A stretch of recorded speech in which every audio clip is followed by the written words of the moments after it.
अवांजी समातुन ताईं radio voice of Sindh London.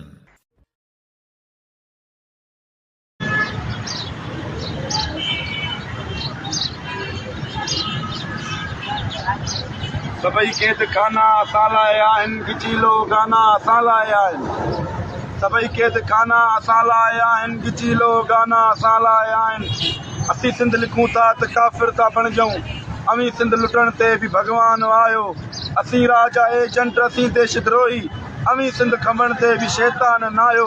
असांजो कलम बि अव्हां लाइ ख़तरो, असांजो इल्म बि अव्हां लाइ ख़तरो।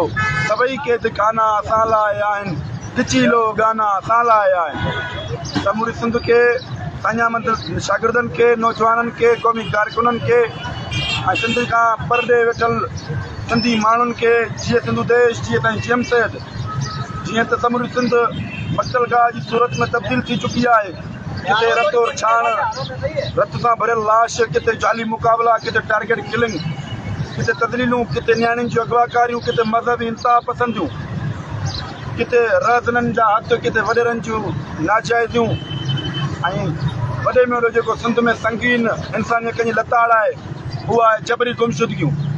राति जे ऊंदाही में हिकिड़ा फ़रिश्ता मिसल शैतान निकिरनि था, जेके वॾा वॾा बूट पाए, वॾियूं बंदूकूं खणी, वॾियूं मैगज़ीनूं लोड करे ऐं हिकिड़े शहरी इज़तदार शहरनि जे घरनि जो तकदुद पामाल करे, उन्हनि जी नियाणियुनि जूं इज़तूं पामाल करे, उन्हनि नौजवाननि खे, उन्हनि बाशऊर फ़र्दनि खे, सोचींदड़ फ़र्दनि खे, सवाल कंदड़ फ़र्दनि खे, आङूर उभी कंदड़ फ़र्दनि खे, मुखालफ़त कंदड़ फ़र्दनि खे राति जी ऊंदाही में खंभे को मील परे, किथे जबलनि में, किथे रज़ ऊंदाही खोलियुनि में, अकुबत खाननि में सालनि जा साल वाड़े छॾनि था।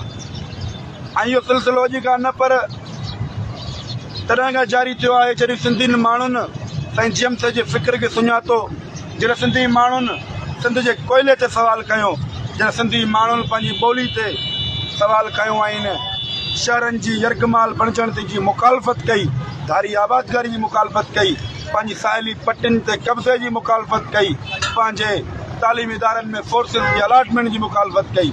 उन ॾींहं खां ही वॾा अकूबत खाना तयारु थिया, टार्चर सेल तयारु थिया, इन वॾियूं वॾे बूटनि वारनि जूं अलाटमेंटूं तयारु थियूं।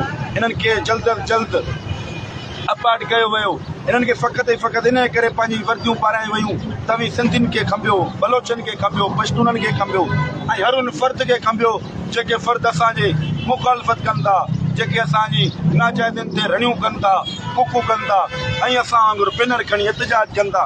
हर उन फ़र्द खे खंभे, अकूबत खाननि में वाड़े, तशदुद खाननि में गैर इंसानी तशदुद जो निशानो बणाए, उन्हनि खे सॼी उमिरि जे लाइ या माज़ूर बणाए छॾियो, या ज़हनी माज़ूर बणाए छॾियो, या गोलियुनि जो खाज करे मुज़फ़र भुट्टे जियां, साजन मलूकाणी जियां शहीदनि जियां उन्हनि खे शहीद करे सिंध जे मुख़्तलिफ़ चौकनि, जंगनि, कुंडुनि में, रोडनि रस्तनि ते मस्क शुदा लाश उछलाए उन्हनि खे वारसनि खे तोहफ़ो ॾियो। असीं अॼु मौजूदु आहियूं नसीम नगर चौक ते 24 कलाकनि जी बुख हड़ताल ते। ऐं नसीम नगर चौक ते जॾहिं वेठा आहियूं त असांजो साथी, क़ौमी सफ़र जो साथी, नौजवान क़ौमी कारकुन यासिर चांडियो खे 17 मई खां पंहिंजे रोज़गार तां क़स्माबाद मां खंभे गुम कयो वियो। उनजो अॼु ॾींहुं ताईं को पतो न पियो आहे। जॾहिं असीं उनजे लाइ वेठासीं, सोशल मीडिया जे तसलसुल सां समूरे सिंध में जॾहिं आवाज़ु वञी पहुतो त असां सां गॾु विहण जे लाइ मुबशिर लगारी जी अमड़ ऐं ख़ानदान अची वेठो आहे। ऐं मुबशिर लगारी जेको हैदराबाद कॉलेज यूनिवर्सिटी जो IT जो स्टूडेंट आहे, शागिर्द आहे, उन शागिर्द खे अॼु 2-3 ॾींहं मुकमल थी चुका आहिनि। उन्हनि जा वारिस मुख़्तलिफ़ चौकनि ते, मुख़्तलिफ़ जॻहियुनि ते, मुख़्तलिफ़ इदारनि जा धिका खाई अॼु यारो मददगार थी वेठा आहिनि।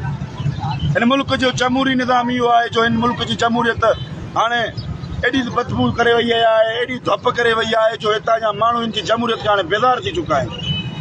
हिन मुल्क जो असली चहिरो इहो आहे जो तव्हां ईद जे ॾींहुं, जिते ईद जे ॾींहं ते ख़ुशियूं मल्हाइणु घुरिजनि, जिते पंहिंजनि माण्हुनि सां ईदूं गुज़ारणु घुरिजनि, पर सिंध जे बलोचिस्तान जे मुख़्तलिफ़ ज़िलनि में खंभे गुम किलनि जे वारसनि पारां एहतिजाज कया विया, रोडनि ते नारा हया विया, साॻा बैनर, का ख़ुशी नज़र न आई।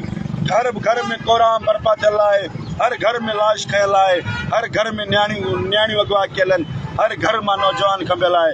हिन मुल्क जो असली चेहरो इहो ई आहे जो इन्हनि खे असांजा वसीला खपनि, इन्हनि खे असांजा शहर खपनि, इन्हनि खे असांजी साहिलियूं पटियूं खपनि, इन्हनि खे असांजे नौजवान न खपे, हिननि खे असांजो सिंधी माण्हू न खपे, हिननि खे असांखे जा सवाल कंदड़ फर्ज़ न खपे।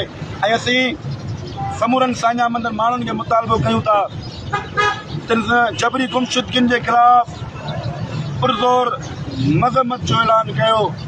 रोडनि रस्तनि ते जिते जिते मौजूदु आहियो हिकिड़ो पुरज़ोर पुरअमन तहरीक जो आगाज़ कयो। ही जबरी गुमशुदगियूं को पहिरियों मरहलो न आहे या इहा घर में जेका बाहि लॻल आहे या असां ताईं न आहे या अवां ते पुॼंदी। जीअं की उर्दू शाइर चयो आहे, जलते घर को देखने वालो रूस का छप्पर आपका है, आग के पीछे तेज हवा आगे मुकद्दर आपका है, उसके कत्ल पे मैं भी चुप था, मेरा नंबर अब आया, मेरे नंबर पे तुम भी चुप हो, अगला नंबर आपका है। जेकर अॼु मुबशिर लगारी सूरत में, जेकर अॼु यासिर चांडियो जी सूरत में, तालिब लगारी जी सूरत में, मोहसन मंगसी जी सूरत में, आशिक मंगसी जी सूरत में, फ़कीर जलगांव, पठान खान ज़ोरानी, आकिब चांडियो, सोहेल रज़ा भट्टी, मोहन मेघवाड़, नवीद मीरानी सूरत में हुकूमत खाननि में उहे नौजवान गुमा आहिनि। तशदुद बर्दाश्त कनि था त सुभाणे असीं हूंदासीं, वरी उन खां ॿिए ॾींहुं ते अमीं हूंदव। को बि सिंधी हिन बदबूदार रियासत में महफ़ूज़ न आहे। हीअ बदबूदार रियासत हिननि जे शीश महलनि में हर सिंधी जो फ़ैसिलो थियल आहे कि कंहिंखे कॾहिं खंभणो आहे, कंहिंखे कॾहिं टारगेट क्लिक करे माराइणो आहे, कंहिंखे कॾहिं जेलनि में वञिणो आहे, कंहिंखे कॾहिं जाली मुक़ाबलनि में मराइणो आहे, कंहिंखे कॾहिं धाड़ियलनि तां अगवा कराए माराइणो आहे। समूरनि मज़लूम क़ौमुनि जा इन जे शीश महलनि में साह जूं घड़ियूं लिखियल आहिनि। को बि हिननि बदबूदार रियासत में महफ़ूज़ न आहे।